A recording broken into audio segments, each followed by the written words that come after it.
Hola, Club del Vi. Us vull presentar el vi negre del mes de maig. És el vi 30.000 Maravedíes, elaborat per Bodega Marañones, amb un 90% de garnatxa i un 10% de Morenillo, que és una varietat bastant desconeguda, però que també s'elaboren a la Terra Alta, terra de garnatxes. Parlem d'un vi, denominació d'origen Vino de la Tierra de Madrid, elaborat als peus de la Sierra de Gredos, i per tant ens trobem amb una garnatxa de muntanya, una garnatxa de sòls calcaris, de vinyes de 30 a 70 anys d'edat, o sigui que és un raïm amb molta qualitat, i els vins de garnatxa de muntanya tenen un perfil lleugerament diferents que les garnatxes mediterrànies de les quals estem molt acostumats.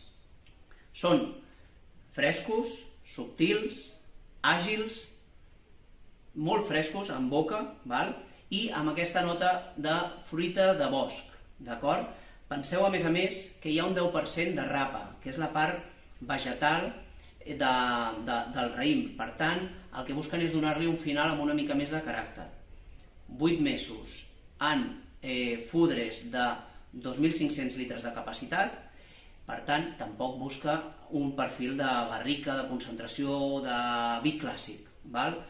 La garnatxa de muntanya se'n va més cap a l'estil Pinot Noir de Borgonya que no tant a la profunditat i la intensitat dels Bordeus, Riojas, Riberes.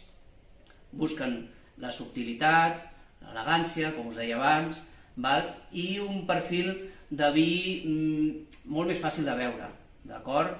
Cireretes, aquesta nota especiada, vins perfectes per fer roast beef, és genial, les carns fredes, un salmó a la brasa li va genial, quan penseu en un peix per fer amb un vi negre, aquest sense cap mena de dubte. I bé, comentar-vos que és una bodega relativament jove, gent jove està darrere aquest projecte i el que busca és recuperar el perfil de vins que es feien fa uns anys en aquestes terres. Així que esperem que el gaudiu i salut!